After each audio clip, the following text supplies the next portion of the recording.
ఆత్మవరాలు సంఘానికి అవసరమా? ఆత్మవరాలు సంఘానికి అవసరమా? చాలామంది చెప్పేది ఏంటి? ఆత్మవరాలు ఈ రోజున అవసరత లేదు చెప్పే బాధలు కూడా ఉన్నాయి. ఆత్మవరాలు ఈనాడు అవసరత లేదు. ఆత్మవరాలు అనేవి ఆనాడు సంఘానికి, ఆది కాలపు సంఘం, మొదటి శతాబ్దన సంఘానికి మాత్రమే ఇవ్వబడ్డాయి. అప్పుడు దేవుడు జరిగించాడు. ఇప్పుడు ఆ అద్భుతాలతో పని లేదు, ఇప్పుడు ఆ అవసరం లేదు అని చెప్పేవారు చాలామంది ఉన్నారు. ఈరోజు మనము నేర్చుకుని పోతున్న ఈ పాఠము మన ఆత్మీయ జీవితానికి చాలా అవసరం. ఈరోజు సంఘములో సభ్యులుగా ఉన్న మనము ప్రతి వారు ఆత్మవరాలు కలిగి ఏదో ఒక వరం లేనివాడు ఎవరు ఉండటండి. దేవుడు ఏదో ఒక వరం ఖచ్చితంగా ఇస్తాడు. ఆ వరాన్ని ఏం చేయాలి? చెక్ చేసుకోవాలి. ఆ వరాన్ని డెవలప్ చేయాలి. ఆ వరాన్ని వాడాలి. వరము కలిగి దేవుని సంఘములో పని చేయగలిగి ఉండాలి. మనం వరాలు లేకుండా పని చేస్తే ఆధ్యాత్మికంగా ఆత్మీయ ఎదుగుదల కలిగి మనం ఉండలేం. సంఘ క్షేమాభివృద్ధి చెందాలి అనంటే, సంఘము విస్తరించబడాలి అనంటే ఆత్మవరాలు కలిగి ఈ రోజున సంఘములో ఉన్న ప్రతి వారు కూడా దైవావేశము చేత ముందుకు నడిపించబడాలి. కొరింథీయులకు రాసిన పత్రిక, మొదటి పత్రిక, అపోస్తలుడైన పౌలు గారు కొరింథీయులకు రాసిన మొదటి పత్రిక 12వ అధ్యాయము 4వ వచనం నుండి కొన్ని వచనాలు అలా చదువుకుంటూ వెళ్దాం. కృపావరములు, ఈ ఆత్మవరాలనే కృపావరములు అని కూడా అనొచ్చు. కృపావరములు నానా విధములుగా ఉన్నవి గాని ఆత్మ ఒక్కడే, మరియు పరిచర్యలు నానా విధములుగా ఉన్నవి గాని ప్రభు ఒక్కడే. నానా విధములైన కార్యములు గలవు గాని అందరిలోనూ అన్నిటినీ జరిగించేవాడు దేవుడు ఒక్కడే. అందరిలోనూ అన్నిటినీ జరిగించేవాడు దేవుడు ఒక్కడే. అందరిలోనూ అన్నిటినీ జరిగించేవాడు దేవుడు ఒక్కడే. కృపావరములు ఒకే విధముగా ఉన్నాయా? నానా విధాలుగా ఉన్నాయా? నానా విధములంటే చాలా విధాలుగా. ఒకే వరం ఒకటే ఉందనుకోండి, ఒకటేనంటారు. చాలా ఉన్నాయి కనుక ఒక రకం కాదు, అనేక రకాలు కృపావరాలు. మనము ముందుకెళ్ళే కొలది, పాఠంలో ముందుకెళ్ళే కొలది వరాలు ఎన్నున్నాయో కూడా చూస్తాం. వరాలు ఎన్నున్నాయో కూడా, వరాలు ఏమిటో ముందుకెళ్ళే కొలది, పాఠంలో ముందుకెళ్ళే కొలది చూస్తాం. కృపావరాలు అనేవి నానా విధాలుగా ఉన్నాయి. వరాలు నానా విధాలుగా ఉన్నవి కానీ ఆత్మ ఒక్కడే. మరియు పరిచర్యలు కూడా నానా విధాలుగా ఉన్నవి కానీ ప్రభు ఒక్కడే. నానా విధములైన కార్యములు కూడా నానా విధాలైన కార్యం. అందరిలోనూ ఒకే రీతిలో కార్యాలు జరగవు. అర్థమవుతుందా? అందరిలోనూ ఒకే రకమైన కార్యాలు జరగవు. అనేక మందిలో నీకు ఒక రకమైన కార్యం జరగవచ్చు, నీ పక్కామెకే మరొక రకమైన కార్యం జరగవచ్చు. వీళ్ళకి ఒక కార్యం జరగవచ్చు, వారి జీవితంలో ఒక కార్యాలు జరగవచ్చు. పరిచర్య కూడా అంతే. అందరూ ఒకే పరిచర్య చేయాలని లేదు. పరిచర్యలు కూడా నానా విధాలుగా ఉన్నాయి. ఆత్మవరాలు కూడా అంతే. ఆత్మవరాలు కూడా నానా విధాలుగా ఉన్నాయి. ఇవన్నీ అనుగ్రహించేవాడు ఆత్మ ఒక్కడే. అనుగ్రహించేవాడు ఒక్కడే. పొందుకునే విధానం మాత్రం అనేక రకాలుగా కనబడుతున్నాయి. ఈ రోజున ఈ కృపావరాలు, ఈ పరిశుద్ధాత్ముడు అనుగ్రహించే ఈ వరాలు మనకి అవసరమా? అద్భుతాలు చేసే వరం ఆ రోజున ఉండేదండి. ఈరోజు అద్భుతాలు లేవు, నిలిచిపోయాయి అని చెప్పేవారు కూడా లేకపోలేదు.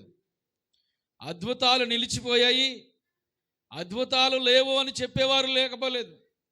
ప్రవచనాలు లేవు, భాషలు లేవు, దెయ్యాలు వెళ్ళగొట్టుట లేదు.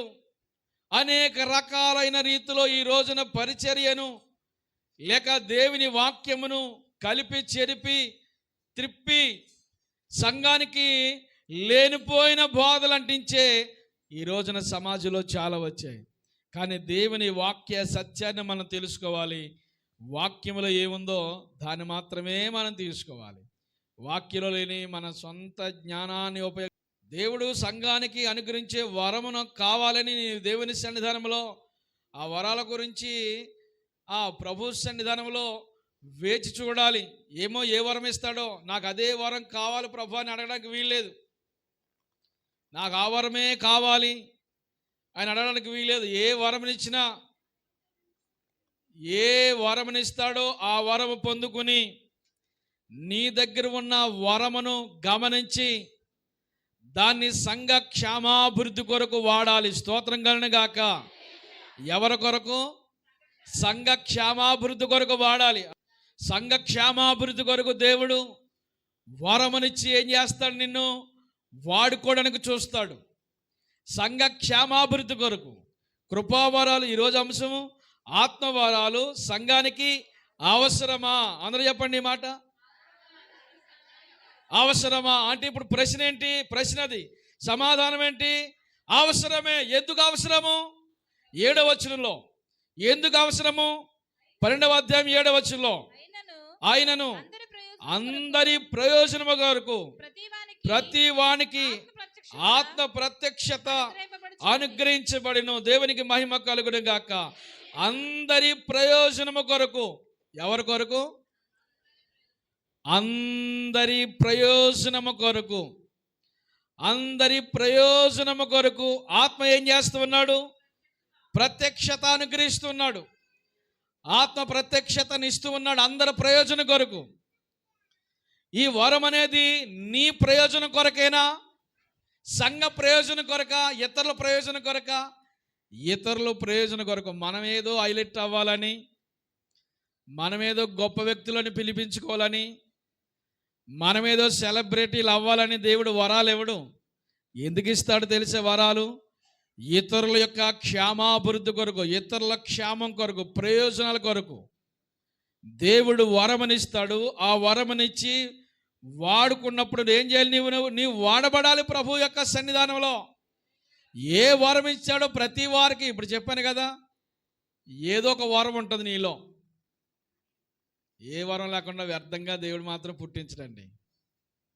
నేను ఎందుకు పనికిమాల దాన్ని అనుకోవద్దు. మనం ఎవరం పనికిమాలిన వాళ్ళం కాదు. దేవుడు నిన్ను పనికొచ్చే పాత్రగా చేశాడు తప్ప పనికిరాని పాత్రగా చేయలేదు. ఎందుకు లేదండి? మా ఇంట్లో నేను ఒక్కరిదాన్ని అని అనుకో. నిన్ను పనికిరాని వారిగా, పనికి మాలిన వ్యక్తులుగా చేయాలని దేవుని ఉద్దేశం కాదు. ఒక ఉన్నతమైన శ్రేష్టకరమైన ఉద్దేశము, కాన్సెప్ట్ నీ మీద ఉంది దేవునికి. అది గుర్తించగలిగి దేవుని సన్నిధిలో నీకు ఇచ్చిన తలాంతు, ఆ వరాన్ని నువ్వు వాడగలిగితే మన జీవితాన్ని దేవుడు ఆశీర్వదిస్తాడు. ఇతరుల క్షేమం కొరకు దేవుడు నిన్ను ఒక పాత్రగా వాడుకోవడానికి ప్రభు ఇష్టపడుతున్నాడు. ఆ 7వ వచనం మరొకసారి చదివితే, ఆయనను అందరి ప్రయోజనము కొరకు ప్రతి వానికి ఏం చేస్తున్నాడు? ప్రతి వానికి ఆత్మ ప్రత్యక్షత అనుగ్రహింపబడుచున్నది. ఆత్మ ప్రత్యక్షత అనుగ్రహింపబడుచున్నది. ఆత్మ ప్రత్యక్షత. నీవు ఆత్మ ప్రత్యక్షతను పొందుకోవాలి. అర్థమైందా? ఏదో వచ్చిన వెళ్ళిపోయామంటే కదా, ఒక ఆత్మ ప్రత్యక్షతను మనం పొందుకోవాలి. కనిపెట్టాలి ప్రభు సన్నిధానంలో. ఆత్మ ప్రత్యక్షతను ఇచ్చి ఏ రీతిలో నడిపిస్తాడో వెళ్ళాలి. ఆసియాకు వెళ్ళొద్దని పరిశుద్ధాత్ముడు పౌలు గారిని, శీలాను ఆటంకపరిస్తే వారు మాసిదోనియా ప్రయాణమే వెళ్ళిపోయారు. ఆసియాకు వెళ్ళొద్దని పరిశుద్ధాత్ముడు ఏం చేశారంటే వారిని ఆటంకపరిచాడు. మాసిదోనియా దేశస్థుడు వచ్చి, ఎవరో ఒక వ్యక్తి వచ్చి మాకు సహాయం చేయమని పౌలు గారికి కలలో కనపడుతున్నాడు దర్శనంలో. ఏ సహాయం? డబ్బు సహాయమా? వస్తు సహాయమా? ఏ సహాయం అనుకుంటావు? సువార్త సహాయము. సువార్తను అందించి కొందరిని అగ్నిలోండి లాగినట్లుగా మనము లాగగలగాలి. స్తోత్రం కలుగును గాక. ఆత్మ ప్రత్యక్షత కొరకు దేవుని సమక్షంలో మనము కనిపెట్టి ప్రార్థన చేయాలి. వచ్చాం, కొంచెంసేపు కూర్చున్నాం, ఏదో 2 మాటలు వినేసాం, వెళ్ళిపోవడం కాదు. ఆత్మ ప్రత్యక్షత కొరకు నువ్వు కనిపెట్టాలి. ఆత్మ నడిపింపు కొరకు కనిపెట్టాలి. ప్రతిరోజు పరిశుద్ధాత్మ నడిపింపులో మనం నడవాలి తప్ప కానీ నీ నడిపింపులోనో ఇతరుల నడిపింపులోనో ఎవరి నడిపింపులోనో నడవడానికి వీల్లేదు. దేవుని నడిపింపులోకి మనం వెళ్ళాలి.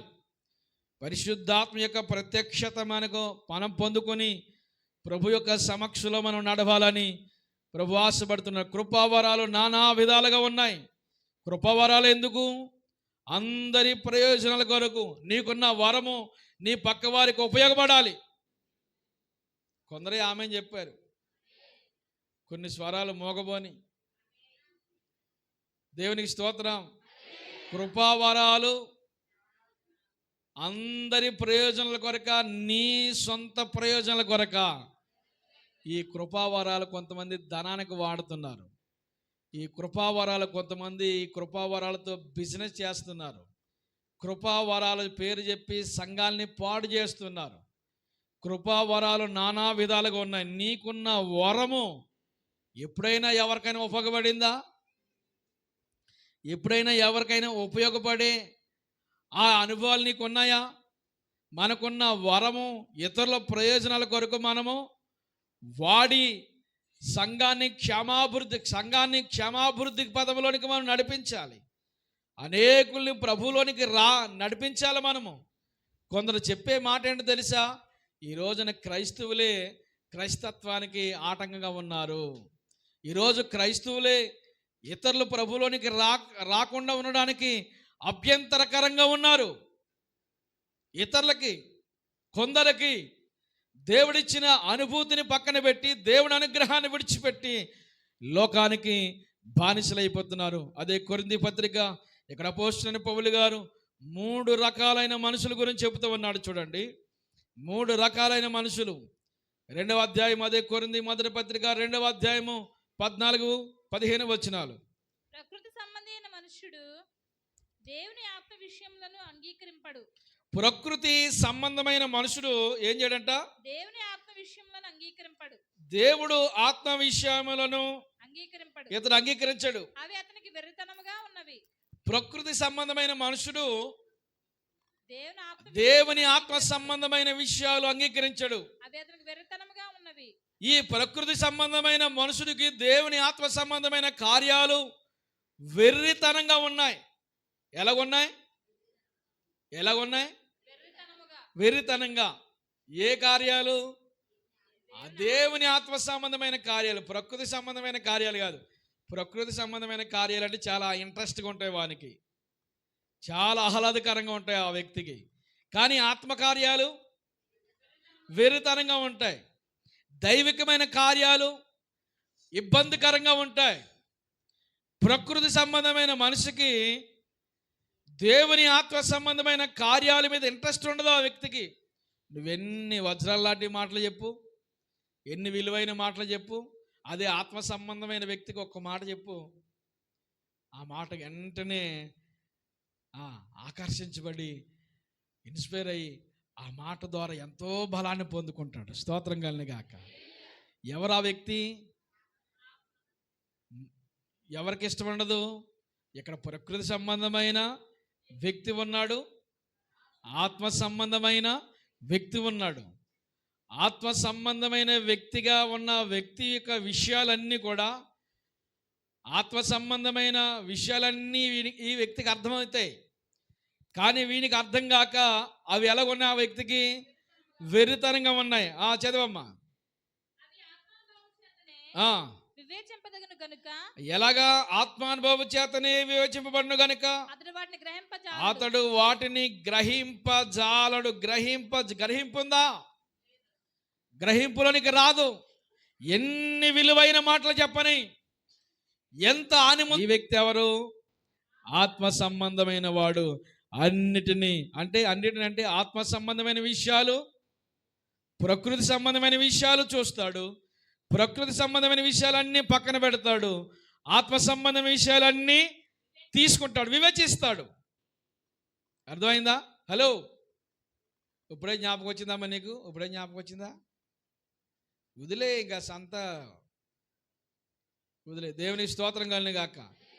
హల్లెలూయా, హల్లెలూయా, హల్లెలూయా. ఒక్క నిమిషం నేను డిస్టర్బ్ అయినట్టే నా సబ్జెక్ట్ మళ్ళా జ్ఞాపకం వచ్చి మాట్లాడినాడు కనుక అది నువ్వు నాకు అలాగ అందించు. దేవుని స్తోత్రం కలిగిన కాక. ఆత్మ సంబంధమైన వ్యక్తి అన్నిటిని ఏం చేస్తాడు? వివేచిస్తాడు. ఆత్మ సంబంధమైన వ్యక్తి అన్నిటిని వివేచించి ప్రకృతి సంబంధమైన విషయాలు చూస్తాడు, ఆత్మ సంబంధమైన విషయాలు చూస్తాడు. ప్రకృతి సంబంధమైన విషయాలన్నీ పక్కన పెడతాడు, ఆత్మ సంబంధ విషయాలన్నీ తీసుకుంటాడు. దేవుని స్తోత్రం కలుగాక. చాలామంది డినామినేషన్ భేదాలతో ఒక మాట, నేను నేర్చుకున్న ఆత్మీయ విషయం మీకు చెప్తాను. చాలామంది డినామినేషన్ భేదాలతో కొంతమంది దైవ సేవకుల మీద కూడా సరైన మంచి మనసు ఉండదండి. ఎందుకంటే వారు మన డినామినేషన్ కాదు గనక. మంచి లట్టించాలి ఎవరు? మన డినామినేషన్ కాదు గనక, మన సర్కిల్లో ఉన్నవారు కాదు గనక, ఆ వ్యక్తి మాటలు ఎన్ని మంచి మాటలు చెప్పినా కానీ ఆ వ్యక్తి మాటలు అంగీకరించరు. ఈ 6 మాటలు వింటానండి నేను. విని అందులో ఆత్మీయమైన విషయాలు నాకు కావాల్సినవి తీసుకుంటాను. ఇది నాకు అవసరం లేదంటే దాన్ని పక్కకి విడిచిపెడతాను. చాలా ఉత్తమంగా ఆ మాటలు తీసుకుంటాను. ఎవరిని నిరాకరించడం కానీ, కింతపరచడం కానీ, బాధపరచడం కానీ, ఆ వ్యక్తిని మరొక మాట అనడం కానీ, ఇలాంటివి నా మనసులో రావడానికి ఏ రోజు ఇష్టపడను. ఒకవేళ ఆయన వాక్యం మనం వినక్కరద్దు, ఎందుకంటే అతను మనకు సంబంధించినవాడు కాదు కదా అని చెప్పే సందర్భాలు కూడా ఉన్నాయి. అలాంటప్పుడు కూడా అక్కడ చెప్పిన మంచి మాటలు ఉంటాయి, అవి మాత్రమే తీసుకుని మనకు అవసరం లేని అన్నీ ఏం చేస్తాను? నేను విడిచిపెడతాను. ప్రతి ఒక్కరిలో కూడా ఏదో ఒక మంచి లక్షణం ఉంటుందండి. ఆమె చెప్పండి. ప్రతి ఒక్కరిలోనూ ఆ మంచి తీసుకోవాలి, అంతేనా? ఆ వ్యక్తిలో ఏం తీసుకోవాలి? నీలో మంచి ఉందనుకోండి, ఆ మంచి తీసుకుంటాను నేను. కొన్ని సందర్భాల్లో ఇబ్బందికరంగా ఉంటుంది, దాన్ని ఏం చేస్తాను? నేను పక్కన మనిషిని విడిచిపెట్టను. అర్థమైందా? మనిషిని కానీ విడిచిపెడతాను, మనిషిని విడిచిపెట్టను. కానీ ఆ మనిషిలో ఉన్న కొంచెం ఇబ్బందికరమైన ఉంటాయి కదా, వాటిని మాత్రమే విడిచిపెడతాం. ప్రకృతి, ఆత్మ సంబంధమైనవి మనం వేటిని హైలైట్ చేయాలి? ఇప్పుడు ఆత్మ సంబంధమైన విషయాలే తీసుకోవాలి. ఆత్మ సంబంధమైన మనిషి ఏం చేస్తాడు? అన్నిటినీ వివేచిస్తాడు, ఆలోచన చేస్తాడు. చేసి ఆత్మ సంబంధమైన వ్యక్తి ఏం చేస్తాడు? ప్రకృతి సంబంధమైన కూడా పక్కన పెడతాడు. మనము కూడా ప్రకృతి సంబంధమైన మాటలేవో, ఆత్మ సంబంధమైన మాటలేవో తీసుకోవాలి. మన సహోదరే కదా. కొన్నిసార్లు ఆత్మీయులు కూడా ప్రకృతి సంబంధమైన మాటలు మాట్లాడతారు. ఆ కింద 3వ అధ్యాయంలోకి వెళ్తే అక్కడ శరీర సంబంధులు కనబడుతున్నారు. ప్రకృతి సంబంధులు, శరీర సంబంధులు, ఆత్మ సంబంధులు. ఈ శరీర సంబంధులు ఎవరు? ఇప్పుడు ప్రకృతి సంబంధులు అంటే ఎవరంటే అసలు ఆ దేవుడు అంటే తెలియనివాడు, నమ్మి బాప్తీసం పొందినవాడు కానే కాదు. ఎవరు? ప్రకృతి సంబంధి. మరి శరీర సంబంధి ఎవరు? దేవుణ్ణి ఎరిగి రక్షణలో ఉండి బాప్తీసం పొంది కూడా అన్ని లోకానుసారమైన శరీర సంబంధమైన వాటి మీద ఉండిపోతాయి కోరికలు. అప్పుడప్పుడు అంటాం, నేనే కనుక దేవుణ్ణి నమ్ముకోకపోతేనా అంటే ఏముండిపోయింది నీలో? శరీరాశ ఉండిపోయింది. ఇప్పుడు అక్కడ ఏదైనా ఒక పిల్లలందరూ కొంచెమైనా తీసుకొచ్చి ఏం చేశారనుకో, విశ్వాసాలు కూడా వెళ్ళిపోతున్నారు చూడడానికి,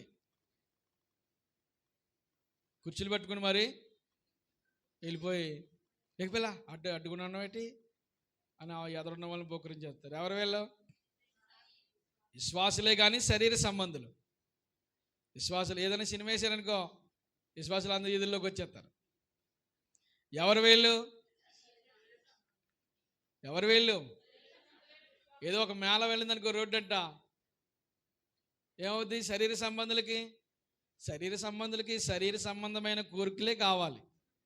ఆ ఆశలు తీర్చేసుకుంటారు ఏదో రకంగాని. ఒకడు సిగరెట్లు కాల్చినట్టు కానీ సిగరెట్లు కాల్చిబడి దగ్గర కూర్చుంటాడంట. ఎందుకు? ఆ పొగంతా పీల్చేసుకుంటాడు. ఒక వ్యక్తి తాగడు కానీ తాగే వెళ్తూ బాగా వెళ్తాడు.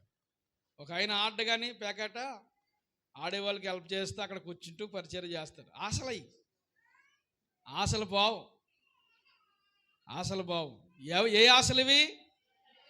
శరీర సంబంధమైన ఆశలు. శరీర సంబంధం ఎవడు?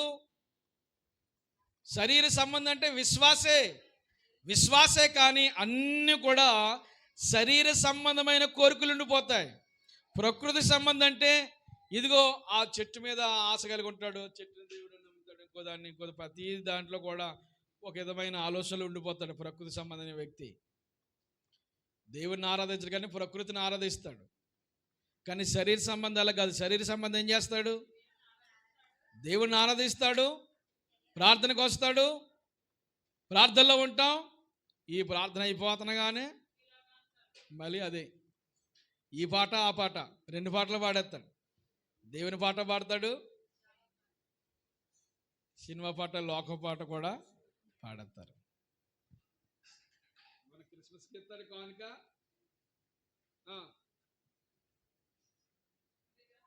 దానికి కూడా ఇస్తాడు. ఇవి అన్నీ ఉంటాయి, ఒక దాంట్లో ఉండిపోడు. వీళ్ళు ఎవరు? శరీర సంబంధమైన మనస్తత్వాలు కలిగిన వారు. కనుక ఈ శరీర సంబంధమైన మనసు చావాలి అని ప్రభు ఆశపడుతున్నాడు. దేవునికి మహిమ కలుగును గాక. ఇప్పుడు ఈ 3 గుంపుల్లో ఏ గుంపులో ఉండాలి? నువ్వు ఆత్మ సంబంధమైన గుంపులో ఉండాలి. ఏ రోజైనా శరీర సంబంధమైన మాట వచ్చిందా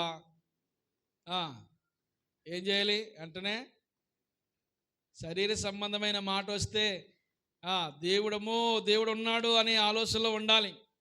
దేవుడు నా పళ్ళు రాలగొడతాడు. ఈ రోజున కాని మాట మాట్లాడాను నేను. ఈ కాని మాట ద్వారా ఏదో ఒక నష్టం పొంచుకుని వస్తుందనే ఒక భయం కలిగిన వ్యక్తులుగా మనం ఉండాలి. కాని మాట మాట్లాడకూడదు. కాని పని కాని మాట అంటే కానిదంటే అక్కడికి రాంది, చేయకూడనిది, అవి మనలో ఉండి అవసరం లేని అవి మనలో ఉండి బయటికి వెలువైబడాలి. నీవు ప్రకృతి సంబంధివా లేక శరీర సంబంధివా ఆత్మ సంబంధివా? ఆత్మ సంబంధం ఏం చేస్తాడు? ఆత్మ ప్రత్యక్షత కలిగి దేవుని యందు భయభక్తులు కలిగి ప్రార్థన అనగానే వచ్చేస్తాడండి. ఆమేన్. ఆత్మ సంబంధం ఏం చేస్తాడు? ప్రార్థన అనగానే వచ్చేస్తాడు. ప్రతిరోజు వాక్యం చదువుకుంటాడు, ప్రార్థన చేసుకోకుండా జీవితాన్ని ప్రారంభించాడు. ఆత్మ సంబంధి అన్ని విషయాల్లో ఆత్మీయంగా ఆలోచిస్తాడు. ఆత్మ సంబంధం ఎవరి మీద నెపాల మోపడు. ఆత్మ సంబంధం ఒకవేళ ఏమన్నా మాటలు అన్న అతనే బాధపడతాడు, కానీ ఇతరులు ఏమన్నా ఆత్మ సంబంధి. ప్రకృతి సంబంధి ప్రతి విషయాన్ని హైలైట్ చేసుకుంటాడు. ఇదిగో నేను పక్కన పలానా రోజున ఇలాగ ఇవన్నీ జీవితంలో అన్ని జ్ఞాపకం చేసుకుని మనమే మాత్రం పడుతుంటుంటాం. నువ్వు ఒక ఆత్మ సంబంధమైన వ్యక్తిగా తయారవ్వాలండి. దేవుని స్తోత్రం కలుగుగాక. యేసుక్రీస్తు ప్రభువు ఆత్మ సంబంధ శరీర సంబంధ. ఆయన హింసించిన వారు సైతం కూడా తండ్రి మీరు ఏం చేస్తున్నారో ఎప్పుడైనా అన్నావా? అలాగా? ఎవరైనా నిన్ను ఏమన్నా ఒక మాట అన్నప్పుడు ప్రభు ఈ బిడ్డ ఏమంటుందో తెలియదు తండ్రి చూడు ప్రభు అన్నావా? ఎంత సాగరి చేశాను నీకు? ఏ మాటలు? ఎవరు వీళ్ళు? శరీర సంబంధులు. నిజంగా నువ్వు సహాయమే చేసావు అనుకో. సహాయం అనేది ఏంటో తెలుసా? తిరిగి థ్యాంక్స్ అనే మాట ఆశించినది సహాయం అంటే. ఎవరైనా ఒకవేళ థ్యాంక్స్ చెప్పారనుకో దాన్ని రిసీవ్ చేసుకోకూడదు.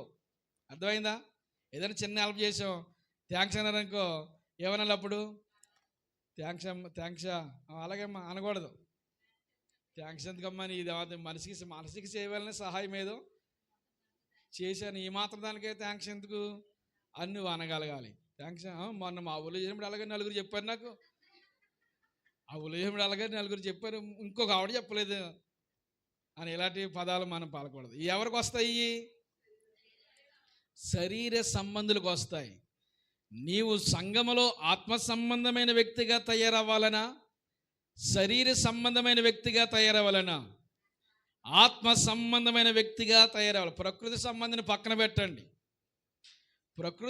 కాస్త పక్కన పెట్టండి. శరీర సంబంధి ఆత్మ సంబంధి అంటే మన మనంలోనే ఉన్నారు వీళ్ళిద్దరు. ప్రకృతి సంబంధం అంటే ప్రార్థనకి రాడు ఆ వ్యక్తి, లోకంలో ఉండిపోతాడు. అన్నిటి మీద నమ్మకాలు ఉంచుకుంటూ లోకంలో ఉంటాడు. బాప్తిసం పొందినవాడు కాదు, మారు మనసు పొందినవాడు కాదు ప్రకృతి సంబంధం అంటే. కానీ శరీర సంబంధం అయితే బాప్తిసం పొందాడు, మారు మనసు పొందాడు, వాక్యం వింటాడు, అన్ని బాగానే చేస్తాడు. కానీ ఈ శరీర సంబంధమైన కోరికలు ఆశలు ఇవి ఉన్నాయి కదా, అవి పోకుండా మదిలో ఉండిపోతున్నాయి. ఆ యేసు నామములో కాలిపోవును గాక. అందరూ దేవుని స్తోత్రం చెప్పండి. దేవుని ప్రత్యక్షత నీకు ఇవ్వాలి, కనిపెట్టాలి. అందుకే దేవుని ప్రత్యక్షత కొరకు అమ్మా కనిపెట్టు, ప్రార్థన చేయి. ఆ దేవుని ప్రత్యక్షత ఏంటో, నిన్ను ఏ అనుభవంలో నడిపించడానికి దేవుడు ఇష్టపడుతున్నాడో. ఇక మనం విడిచిపెట్టామంటే ఇంక మన బాతకాలంలోకి వెళ్ళిపోతాం. విడిచిపెట్టామంటే మన గొడవల్లోకి వెళ్ళిపోతాం. విడిచిపెట్టామంటే ఇంక మన బిజీ షెడ్యూల్లోకి వెళ్ళిపోతాం. నువ్వెక్కడికి వెళ్ళి కానీ ఆత్మీయతను పాడు చేసుకోకూడదు. ఆమేన్. నీ పనిలో ఉన్నప్పుడు నీ వారందరూ అనాలి, ఈ అమ్మ చాలా ఆత్మీయురాలు అనాలి. నీవు ఇంట్లో ఉన్నప్పుడు అనాలి, నా బిడ్డ చాలా ఆత్మీయురాలు అని అనాలి. నువ్వు ఏ ఆఫీసులో ఉన్నా, ఏ ఉద్యోగంలో ఉన్నా, ఏ పనిలో ఉన్నా ఆత్మ సంబంధమైన పలకరింపు. సోటి సహోదరి కనబడితే వందనాలమ్మ సహోదరి అనాలి. అందులో ఏం కనపడుతుంది? ఆత్మీయత కనపడుతుంది. ఈ పలకరింపు ఉందా ఎప్పుడైనా?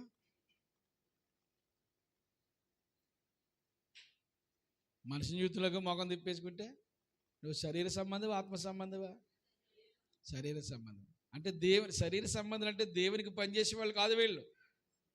దేవుని నామానికి అపకీర్తి తెచ్చేవారు, దేవుని నామాన్ని దూషణ పాలు చేసేవారు.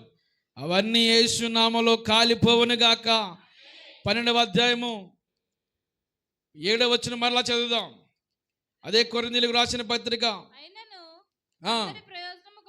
ఆయనను అందరి ప్రయోజనం కొరకు ప్రతివానికి ఆత్మ ప్రత్యక్షత అనుగ్రహింపబడుచున్నది.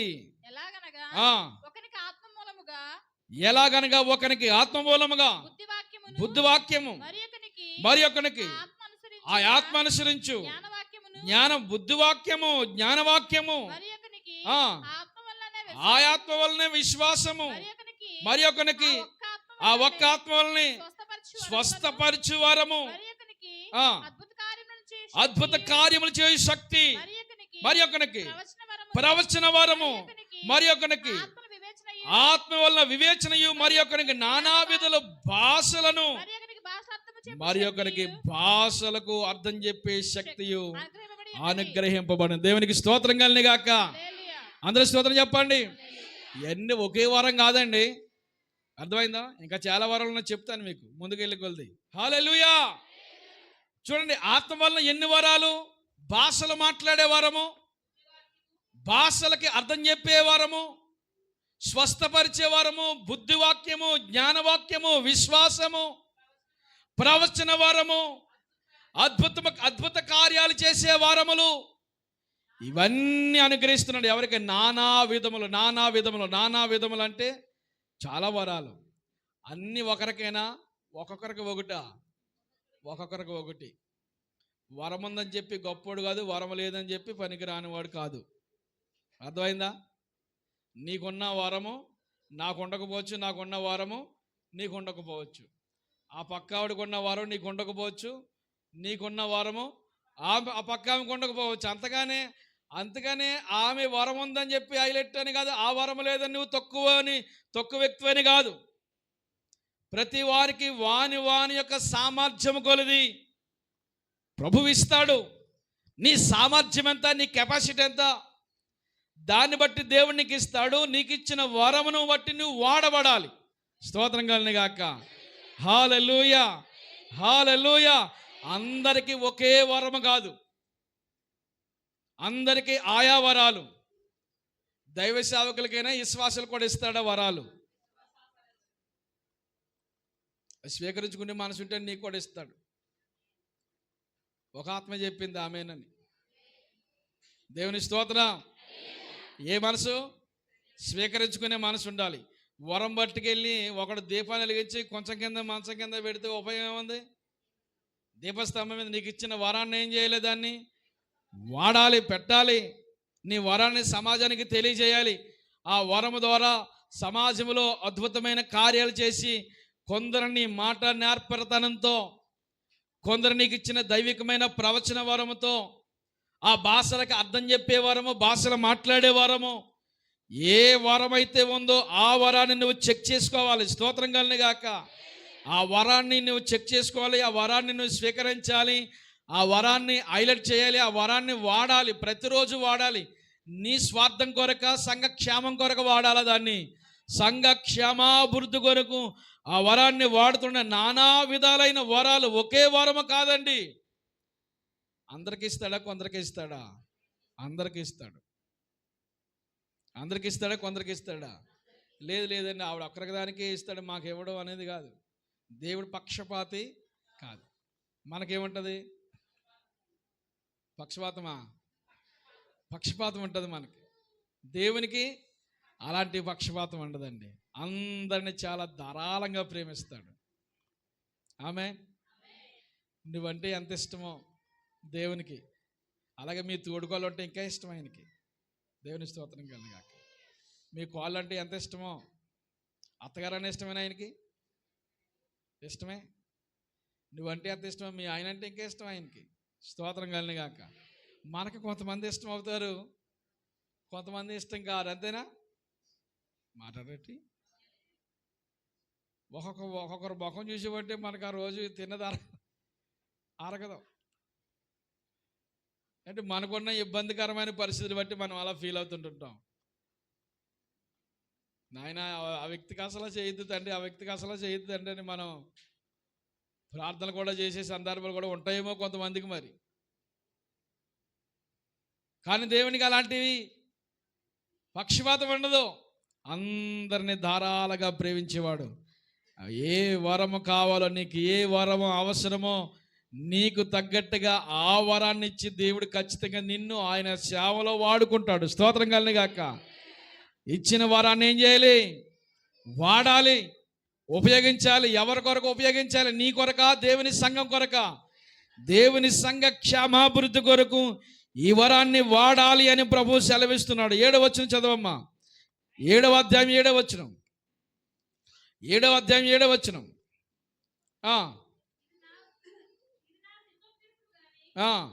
ఆజ్ఞ కాదు, కాదు. మనుషులందరూ నా వలె ఉండగోరుచున్నాను.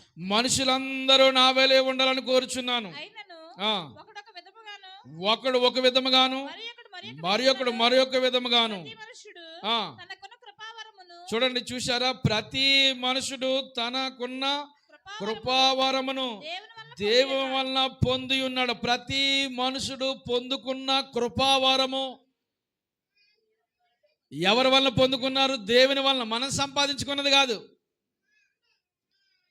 వరాన్ని మనం పరిశుద్ధాత్మను పొందుకోవడానికి ఒక వ్యక్తి, గారడీ సీమోన్ అనే వ్యక్తి, ఆ వరం కావాలని పేతురు గారి దగ్గరికి వెళ్ళి చాలా ద్రవ్యం ఇచ్చి ఆ వరాన్ని సంపాదించుకోవాలనుకున్నాడు అంటండి.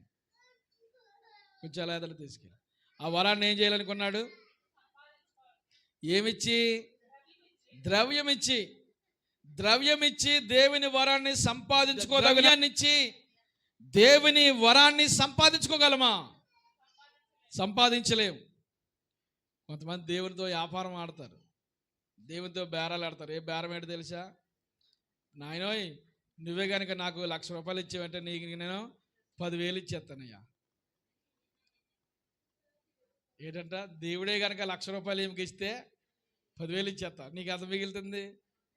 అందులో కూడా ఎంత ఇదో. 1,00,000 రూపాయలు ఇస్తే 10,000 నీ తీసుకుని 90,000 ఇవ్వగలవా? చచ్చిపోతాం, ఇక మంచం ఎక్కేస్తాం, అడ్మిట్ అయిపోతాం. ఇది చాలా భయంకరమైన పరిస్థితి జరిగిపోతాయి. శరీరంలో ఉన్న అవయవాలన్నీ నిర్జీవైపోతాయి. ఏ కీలుగా కీలి ఊడిపోతాయి, గిడిచిపెడేస్తాం. ఎంత పని అయిపోతుందండి. ఇచ్చింది ఎవరో? దేవుడే కదా. స్తోత్రం కలిగాక. నాకే కనుక నువ్వు ఇది ఇచ్చావంటే నేను ఖచ్చితంగా అది ఇచ్చేస్తాను తండ్రి. ఇవ్వకపోతే అసలు ఆ దరిదాపులకి చేరం. మనం దరిదాపులకి చేరం. దేవుడు అడుగుతున్నాడు, దేవుడిచ్చిన కృపావరాలు పొందుకుని దేవుని సంఘం కొరకు ఏ రీతిలో నువ్వు వాడబడుతున్నావు, దేవుని సంఘ క్షేమాభివృద్ధి కొరకు ఎలాగ నీవు విను ఎలా నువ్వు పని చేస్తున్నావు, దేవుని సంఘ క్షేమాభివృద్ధి కొరకు ఏ విధమైన రీతిలో నువ్వు వాడబడుతున్నావు. ఈరోజు ఆదివారం వెళ్ళిపోయామనుకోండి, మరలా మనకి ఎప్పుడు జ్ఞాపకం వస్తాడు దేవుడు? శుక్రవారం జ్ఞాపకం రాడు, డైలీ ప్రార్థన జ్ఞాపకం రాడు, ఇంకో ప్రార్థనకి జ్ఞాపకం రాడు. బతుకుంటే మరలా ఆదివారం జ్ఞాపకం వస్తాడు ఆయన, అంతే. దేవుని సమయంలో, దేవుని సమాజంలో మనం ఏ రీతిలో మనం వాడబడుతున్నాం అన్న విషయాన్ని మనం గమనించాలి ప్రియులారా. కనుక అందరికీ వేరు వేరు వరాలంట, ఒకే వారం కాదు. ఆ మాట మీరు హైలైట్ చేసుకోండి. అందరికీ ఏ వారము? వేరు వేరు వరాలు, వేరు వేరు వరాలు. ఒక దైవ సేవకుడికి ఒక వరం ఉంటుంది, ఒక దైవ సేవకునికి ఒక వరం ఉంటుంది. ఆ సేవకుడికి ఈ సేవకునికి ఒకే వరం. ఒక వ్యక్తి స్వస్థపరిచే వరం ఉంటుంది. మన మధ్య అమ్మతేజ గారు అనే దైవజనుడు చాలామందిని స్వస్థపరిస్తే వచ్చేవాడు. బాగా ఆయన ట్రోలింగ్ చేసి అనేక రకమైన విమర్శలు, ఒక విమర్శన కాదు, 2 విమర్శలు కాదు. ఆ దైవ సేవకుడికి ఇచ్చిన ప్రత్యక్షతను బట్టి ఆయన వాడబడుతున్నాడు. నీ ప్రత్యక్షతను బట్టి నువ్వు వాడబడాలి. నేను స్వస్థపరచలేకపోతున్నాను చెప్పి స్వస్థపరిచే వరాలు లేవని ప్రకటించేస్తావా? దేవునికి ఆయన ప్రత్యక్షత ఇచ్చాడు. ఆయన ప్రత్యక్షతలో ఆయన పని చేసుకుంటూ వెళుతున్నాడు. నీకు ఇవ్వబడిన ప్రత్యక్షత వేరు, ఆయనకి ఇవ్వబడిన ప్రత్యక్షత వేరు. నీకు ఇవ్వబడిన సామర్థ్యం వేరు, మరొక వ్యక్తికి ఇవ్వబడిన సామర్థ్యం వేరు. విమర్శించమని కాదు, ఎంతమంది ఎన్ని రకాలుగా విమర్శించేశారో ఆయన్ని. అమ్మతేజ గారి సాక్ష్యం అంటే కన్నీరు ఆగవండి. చాలా మంచి అద్భుతమైన సాక్ష్యం. ఒక అనామకుడిగా అనాథగా పెరిగి గొప్ప సేవకుడికి ఈరోజు వాడబడుతున్నాడు. ఆయన్ని విమర్శించిన వారంటూ లేరు. అనేక రకాలుగా విమర్శించేస్తున్నారు. విమర్శించి ఈ రోజున క్రైస్తత్వం ఎక్కడ పాడవుతుంది అనుకున్నారు? దేవుని సమాజం ద్వారానే క్రైస్తత్వం పాడవుతుంది. అన్యజనుల ద్వారా క్రైస్తత్వానికి ఇబ్బంది లేదండి. మనం అనుకుంటాం అన్యజనుల ద్వారా దేవుని సమాజానికి, సంఘానికి ఇబ్బందులు ఏమనుకుంటాం. అన్యజనుల ద్వారా కాదు. ఈ రోజున దేవుని సమాజం, దేవుని సంఘం ద్వారానే సంఘానికి ఇబ్బందికరమైన పరిస్థితులు వస్తున్నాయి. వేరు వేరు కృపావారాలు. ఒకవేళ ఆ కృపావారం ఆయనకు ఉంది, అందుకు దేవుడు ఆ పరిధి చెప్పిన దేవుడు వాడుకుంటాడు. కొంతమందికి బోధించే వరం ఉంటుంది, కొంతమంది ప్రవచన వరాలు ఉంటాయి. ప్రార్థన చేసి ప్రవచన వరం ద్వారా దేవుడిచ్చిన ప్రత్యక్షతను బట్టి అది చెప్పగలరు. కొంతమంది చెప్పలేరు, కొంతమంది చెప్పగలరు. కొంతమంది కలల భావాలు అర్థం చెప్పే ఆ యొక్క ప్రత్యక్షత దేవుడిస్తాడు. కొంతమంది బాగా బోధించగలిగిన వరం ఇస్తాడు, స్తోత్రం కలిగిన గాక. కొంతమంది బాగా గాన పరిచయం చేసే వరం ఇస్తాడు, దేవుని మహిమ కొరకు, లోకానుసారమైన మహిమ కొరకు కాదు, లేకపోతే మన స్వార్థాల కొరకు కాదు. ఏ వరం ఇచ్చి కొంతమంది బాగా పరిచర్య ఏంటది? పరిచర్య, అది కూడా ఒక వరమే. పరిచర్య కూడా ఒక వరమే, స్తోత్రం కలిగిన గాక. కొంతమంది దొంగలు తప్పించిపోతారు అనుకోండి, అది పక్కన పెట్టండి. పరిచర్య వరం, ఆ వరం సంపాదించుకొని గొప్ప భాగ్యమే. దేవుని స్తోత్రం కలిగిన గాక. అందరికి ఇచ్చే తలాంత చెప్పనవద్దా? చెప్పండి, చెప్తాను. మరి అందరికి ఇచ్చే తలాంత సమయం పాటించడం. అందరికి ఇచ్చే తలాంత చెప్పండి. దానికి ఏ విధమైన మ్యాజిక్లు, జిమ్మికలు అవసరం లేదు కదా. బేగా త్వరగా రెడీ వచ్చేది సరిపోతుంది కదా. లేదు నాకు అంత తలాంత లేదని నేను అనకూడదు. ఇంకా దానికి కూడా బేరాలు ఆడద్దు. దేవునికి మహిమ కలుగును గాక. దేవుడిచ్చిన ఈ కృపావరాన్ని దేవుని సమాజం కొరకు మనం వాడాలని దేవుడు ఆశపడుతున్నాడు. వేరు వేరు కృపావరాలు ఏంటంటే చెప్పండి, వేరు వేరు కృపావరాలు. అందరికీ ఒకే వరం కాదు, వేరు వేరు వరాలు.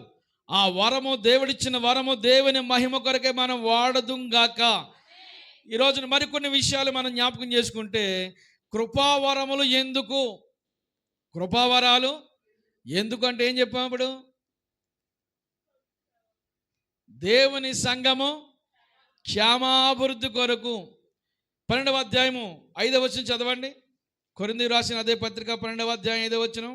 మరియు పరిచర్యలు నానా విధముల విధములుగా ఉన్నవి గాని ప్రభు ఒక్కడే. ఒక్కడే. నానా విధములైన ఆ కార్యములు కలవు గాని నానా విధాలైన కార్యాలు గలవు గాని అందరిలోను అన్నిటిని జరిగించు అందరిలోను అన్నిటిని జరిగించు దేవుడు ఒక్కడే. దేవుడు ఒక్కడే. అయినను ఆ అందరి ప్రయోజనము కొరకు అందరి ప్రయోజనాల కొరకు దేవునికి మహిమ కలుగును గాక. 14:5 వచనం కూడా చదవమ్మా. 14:5 కూడా చదవమ్మా. మీరందరూ భాషలతో మాట్లాడవలనని కోరుచున్నాను. మీరందరూ భాషలతో మాట్లాడవలని కోరుచున్నాను గాని మీరు ప్రవచింపవలనని మరి విశేషముగా కోరుచున్నాను. సంఘ క్షేమాభివృద్ధి పొందు నిమిత్తము భాషలతో మాట్లాడేవాడు అర్థం చెబితేనే గాని వానికంటే ప్రవచించేవాడే శ్రేష్ఠుడు. ఇప్పుడు ఈ వరం ఎందుకు? సంఘ క్షేమాభివృద్ధి పొందు నిమిత్తము. భాషలు మాట్లాడేవాడు. చాలా మంది భాషలు మాట్లాడేవాడిని విమర్శిస్తారా అమ్మా సహోదరి? ఇలా చూడాలి. భాషలు మాట్లాడేవాడిని విమర్శిస్తారా? ఇలా చూడండి. వెనకాల సహోదరి చూడలేదు. భాషలు మాట్లాడేవాడిని విమర్శిస్తారు కదా. భాషలు మాట్లాడేవాడు దేని కొరకు అంటండి? సంఘ క్షేమాభివృద్ధి కొరకు. భాషలు మాట్లాడేవారు ఒకరుంటే ఆ భాషలకు అర్థం చెప్పే వరము దేవుడు మరొకరికి ఇస్తాడు. ఏ వరమైనా కానీ సంఘ క్షేమాభివృద్ధి కొరకు అన్న విషయం మరవద్దు. మనం గొప్పవాళ్ళు అవడం కొరకు కాదు. దేవుని సంఘము క్షేమాభివృద్ధి పొందడం కొరకు దేవుడు వరమునిచ్చి వాడుకుంటాడు. నీ కొరకు కాదు, అందరి ప్రయోజనం కొరకు. ఈ వరాన్ని స్వార్థం కొరకు కాదు, దేవుని సమాజం కొరకు, సంఘాన్ని క్షేమాభివృద్ధి పరచడం కొరకు ఈ వరాన్ని నీవు వాడి దేవుని సన్నిధానంలో అనేకులకు ఉపయోగకరంగా మనం మార్చబడుదుముగాక. వరాలు స్వార్థం కొరకు వాడకూడదు. వరాలు మన సొంతం కొరకు వాడుకోకూడదు. వరాల ద్వారా దేవునికి మహిమ రావాలి. అందుకు వరం. మరొక వచనం చదువుదాం. మరొకటి రెండవదిగా, మొదటిదిగా ఇది ఎందుకు అని అంటే అందరి ప్రయోజనం కొరకు, దేవుని సంఘ క్షేమాభివృద్ధి కొరకు అని రాసుకోండి. రెండవదిగా చూస్తే దేవుని మహిమ కొరకు వరాలు. వరాలు అనేవి రెండవదిగా ఏంటి? రాయి ఇవరా మీ అమ్మకి.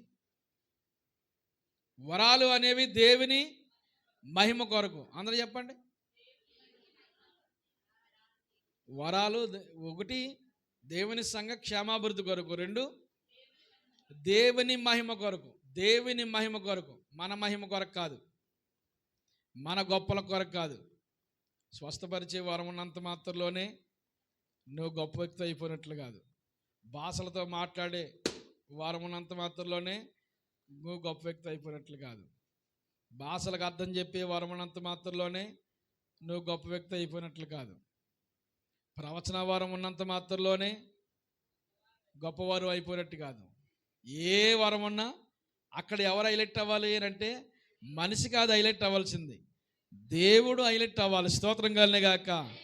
నీకు ఎలాంటి టాలెంట్ ఉన్నా, ఎలాంటి వరము నీవు కలిగి దేవుని సన్నిధిలో వాడబడుతున్నా, దేవుని నామం మహిమ కొరకని మాత్రం మర్చిపోవద్దు. పేతురు రాసిన మొదటి పత్రిక 4వ అధ్యాయం 10వ వచనం.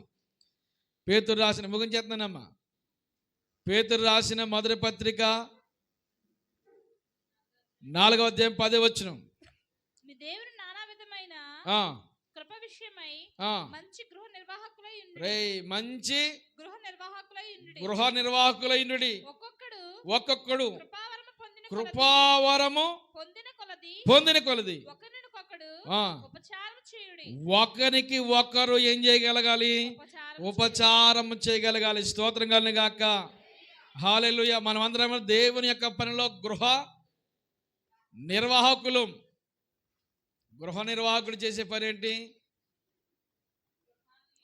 ఆ గృహంలో నమ్మకంగా పని చేయాలి, అంతే. గృహ యజమానుడు వేరు, గృహ నిర్వాహకుడు వేరు. గృహంలోనికి ఏం కావాలో అన్నీ చూసుకునేవాడు. ఇప్పుడు ఆ గృహంలో ఏ వస్తువు ఉంటే బాగుంటుందో అని ఆలోచించి ఇస్తాడు గృహ నిర్వాహకుడు, ఆ గృహ యజమానుడు.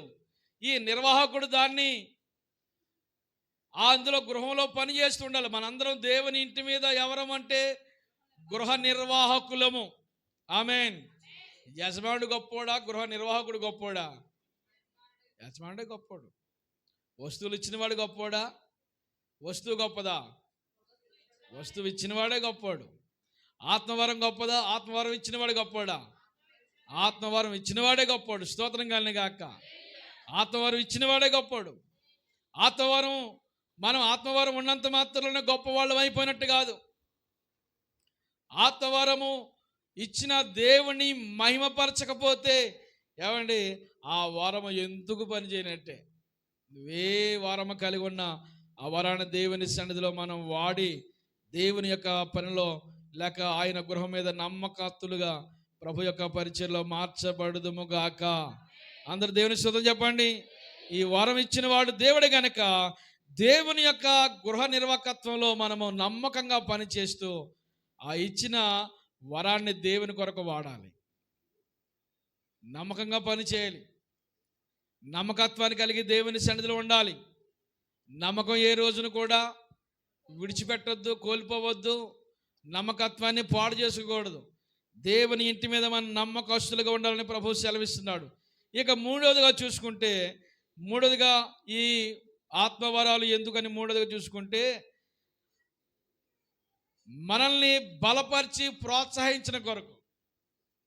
ఆత్మవరం మూడవదిగా ఎందుకు? మనల్ని బలపరిచి ప్రోత్సహించిన కొరకు. రాసుకుంటే రాసుకోండి, మంచి మాటలు కదా ఇవి.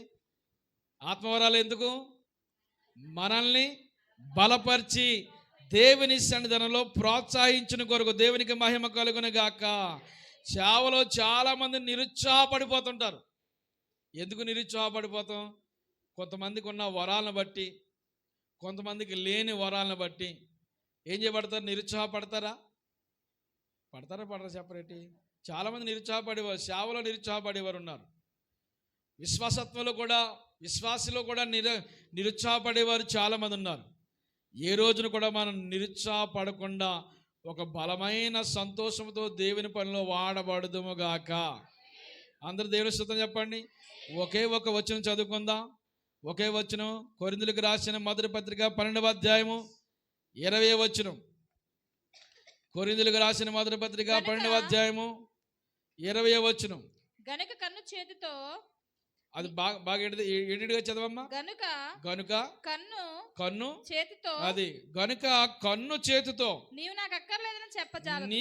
నీవు నాకు అక్కర్లేవని చెప్పజాలదు.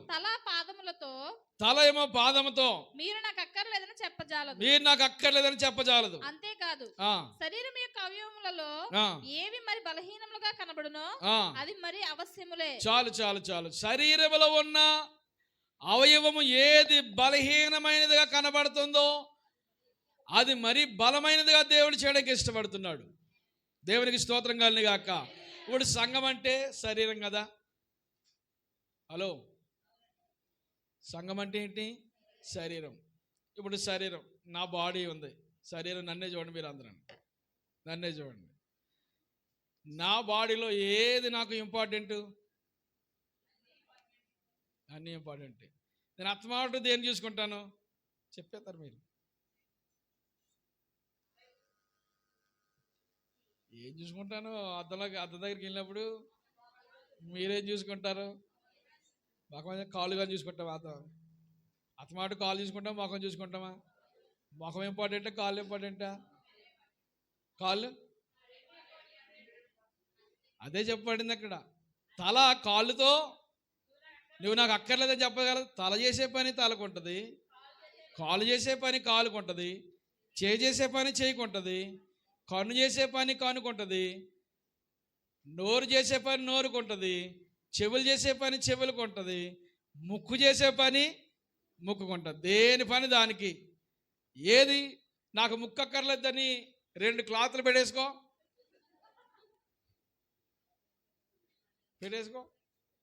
చెవులు అక్కర్లేదా? ఏమండి? అంటే మనకి బాడీలో కనిపించేది అత్తమాట చూసుకునేది ముఖమైనా కానీ కాళ్ళతో నాకు అక్కర్లేదు అని చెప్పజాలదు. కాళ్ళు చేసే పని ఇంకా చాలా ఇంపార్టెంట్. 2 కాళ్ళు లేకపోతే ఏం చేయగలం?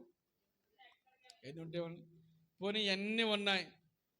స్టమక్, ఈ పొట్ట చేసే పని ఉందనుకోండి, ఇది అరగకుండా అలా ఉండిపోతే తర్వాత పరిస్థితి ఏంటి? నువ్వు ఎన్నున్నా కానీ అంటే అది కూడా చాలా ఇంపార్టెంట్. మరలా నీకు శరీరానికి శక్తి, పుష్టి, ప్రతి నరము, బ్లడ్ సర్క్యులేషన్ నువ్వు బాగా పనిచేయడానికి అన్ని సమష్టిగా నువ్వు ఆరోగ్యకరంగా ఉండాలంటే ఆ పొట్ట పని మరీ ఇంపార్టెంట్. శరీరంలో ప్రతి అవయవం. అలాగే ఆత్మవరాలు కూడా అంతే. అర్థమైందా? సంఘములో ఉన్న వారికి ఒక్కొక్కరికి ఒక్కొక్క వారం, ఒక్కొక్క ఆత్మీయ వారం. దేవుని స్తోత్రం కలిగాక ఎక్కడితో ముగిందాం. రేపు వచ్చే వారం మరికొన్ని విషయాలు నేర్చుకుందాం. ఇప్పుడు సంఘములో ఉన్న నీవు, నేను, మనందరం సంఘమేనా? నీదో సంఘం, నాదో సంఘమా? మనందరం సంఘమే. దేవుని స్తోత్రం కలిగాక సంఘములో ఉన్న నీవు, నేను, మనందరం కలిసి నీకున్న వరం బట్టి నిన్ను చిన్న చూపు చూడకూడదు. నీకున్న వరం బట్టి నిన్ను చిన్న చూపు చూడకూడదు. నీకు కొంచెం గొప్ప వరం ఉండొచ్చు, నీకు కొంచెం తక్కువ వరం ఉండొచ్చు. వరాలు తక్కువని కాదు, వరాలు ఇచ్చింది మాత్రము దేవుడే. ఆ వరాలు ఏంటమని రేపు వచ్చే వారం ఒక్కొక్క వారం మనం ధ్యానం చేద్దాం. రేపు వారం మిస్ అయిపోయావనుకో ఏ వారం ఉండదు నీకు. రేపు వారం మిస్ అవ్వకూడదు. రేపు వచ్చే వారం వరాలన్నీ ఒక లిస్ట్ ఇస్తాను మీకు. ఎన్ని వరాలు ఉన్నాయో ఒక్కొక్క వారము ఆ వరాన్ని మనం ఎలా వాడాలో, ఆ వరము ద్వారా ఇచ్చే దేవునికి వచ్చే మహిమ ఏంటో మనం కావాలి అని అంటే ఏం చేయాలి? రేపు వచ్చే వారం నువ్వు అటే అంటే ఇంక ఇటే ఉంటావు, ఇంకేముండదు. దేవునికి స్తోత్రం కలిగిన గాక. అందరూ స్తోత్రం చెప్పండి. దేవుని సమాజంలో మనందరం కూడా ప్రాముఖ్యమైన వారు. అందరూ మోకరించండి, ప్రార్థన చేసుకుందాం. ప్రతివారు మోకరించాలి. ఈ మధ్యాహ్న వేళ దేవుని మాటలు విన్న ప్రియ సహోదరి, సహోదరుడా, దేవుని సంఘములో ఏ వరమునిచ్చి నిన్ను వాడుకోవాలని ప్రభు ఆశపడుతున్నాడో ఆ వరాన్ని రిసీవ్ చేసుకోగలగాలి. ఇస్తాడు వరము.